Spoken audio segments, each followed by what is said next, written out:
तकलीफ के अंदर गुजरा हुआ माजी, चाहे वो ऐसा बचपना है जिस बचपने में हमने अपने वालिदैन को गायब पाया, वो हमारी तवज्जो के लिए, हमारी केयर के लिए, हमारी हिफाजत के लिए मौजूद नहीं थे, खुद इतने डिस्टर्ब थे मेंटली कि आपस के माँ और बाप झगड़ों में मसरूफ़ थे, या जॉइंट फैमिली सिस्टम की जो दीगर मुसीबतें हैं और जो घरों के अंदर कॉन्फ्लिक्ट है, लड़ाइयाँ हैं, उसके अंदर वो लगे हुए थे, या बसा औकात वाक़तन वो किसी ऐसी कोई बीमारी का, कोई ऐसी मजबूरी का शिकार थे कि अपनी औलाद को तवज्जो नहीं दे सके। और हमारा जो बचपना गुजरा वो एक नेग्लेक्टेड चाइल्डहुड था, जिसमें हमने तकलीफ़ों को देखा, जिसमें हमने अब्यूज़ को सहा, जिसमें हम बहुत सारी परेशानियों से गुजरे। और चाहे वो अब्यूज़ हमारे इमोशन से ताल्लुक़ रखता हो,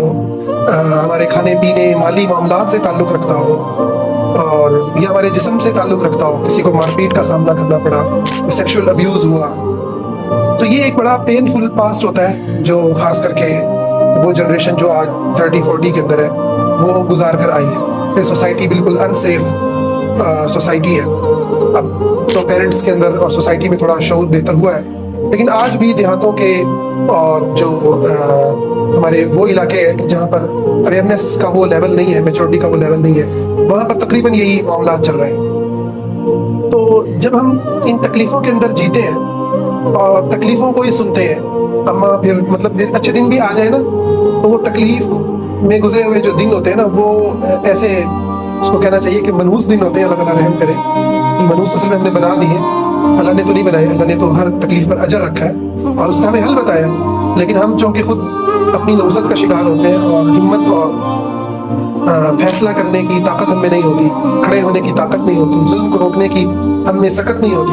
इसलिए वो जो दिन होते हैं ना हमारे लिए हमारे साथ चिमट जाते हैं। तो आप देखेंगे कि वो अम्मा सारी उम्र जो है ना उन तकलीफ़ों को याद करती रहेगी, और अब्बा जी जो है ना जो जिन्होंने तवज्जो नहीं देनी वो फिर सारी उम्र ही तवज्जो नहीं दे रहे। हर बाप ऐसा नहीं होता, हर माँ ऐसी नहीं होती, लेकिन बहुत सारे केस के अंदर इस तरह के मामलात होते हैं। तो हम फिर जब जवानी में आते हैं तो वही ख़ानदानी लड़ाइयाँ जो अम्मा की और पुप्पो की चल रही थी, या दादी की या अम्मा की चल रही थी, या जो है वो और किसी ख़ानदान के दो लोगों की चल रही थी, वो फिर हमें सुनाई जाती है। फरीकैन हमें सुना रहे होते हैं, फरीकैन हमें अपना गम जो है वो हमें मुंतकिल कर रहे होते हैं। अपने बराबर के रिश्तों की जो शिकायतें हैं अपने से छोटे बच्चों को देकर उनके जिस्म को छलनी कर रहे होते हैं।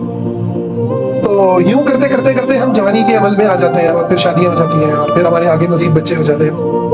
तो तकलीफ़ों को पीने का बेसिकली एक जो अमल जिससे हम हमारा पास्ट भरा हुआ होता है, जब हम उसका इलाज नहीं करते, जब हम उसका हल नहीं निकालते,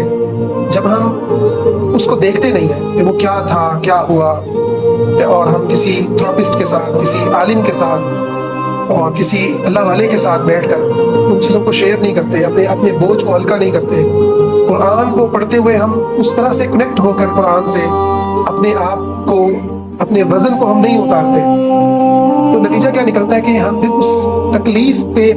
पैटर्न को ही रियलिटी मान लेते हैं, उसी की ही हम आदी बन जाते हैं, उसी को हम जिंदगी और हकीकत समझ लेते हैं, और फिर हमें खुशी वाली जिंदगी, पुरसुकून जिंदगी उल्टा वो तंग करती है। खुशी में रहना फिर मुमकिन नहीं होता, फिर आसानी भी आ भी जाए ना तो हम तलाश कर रहे होते हैं, बल्कि हम उस तकलीफ दे अमल को जिंदा करने की खुद कोशिश कर रहे होते हैं। हम अपनी जिंदगी में खुद कुछ लोगों को अब्यूजर बना रहे होते हैं, इसके बगैर हम मुतमईन नहीं होते। आप देखें ना कि जो लोग, एक छोटी सी मिसाल है, शायद इतना रेलिवेंट भी ना हो लेकिन एक समझने के लिए, कहते हैं ना जिसको, जो फकीर है, जिसको मांगने की आदत है,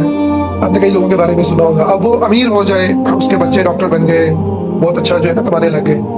तो उसकी वो आदत नहीं जाती, वो फिर भी मांगेगा क्योंकि उसको सेटिस्फेक्शन नहीं होती। उसने इसी में जिंदगी गुजारी है, जिल्लत मांगने की जिल्लत में उसने जिंदगी गुजारी, वो यही करेगा। इसी तरह से जिसको गालियां सुनने की आदत है, नेगेटिव जो है ना उसके ऊपर कमेंट्स हो, पास हो,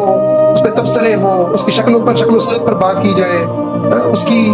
उसकी वफा को जो है ना उसकी धज्जियां उड़ाई जाए कि तुम तो बिल्कुल बेवफा से इंसान थे, तुम तो एक जो है ना वो गंदे इंसान थे, यही बातें होती है ना, उसका मजाक बनाया जाए। तो जिसको ये बीमारी पड़ी हुई है ना और जिसने इसके अंदर जिंदगी गुजारी है, वो इन चीज़ों को फिर खुद क्रिएट करना शुरू कर देता है, इन चीज़ों को खुद अपने गिर्द खड़ा करना शुरू कर देता है, ऐसे लोगों को तलाश करता है, ऐसे लोगों में जा करके रहता है, ऐसी हरकतें करता है जिससे उसकी तज़लील हो, उसकी बेइज्जती हो। ये बड़ी तकलीफ दे बात है, बड़ी ही तकलीफ दे बात है। अल्लाह ताला ने हमें बड़ी इज्जत से नवाजा है, इस इज्जत की हिफाजत कीजिए, اور اس عزت کو اپنی طاقت بنائیے، اور جس تکلیف میں آپ کا پاسٹ گزرا ہے، ماضی گزرا ہے، اسے ہیل کیجیے.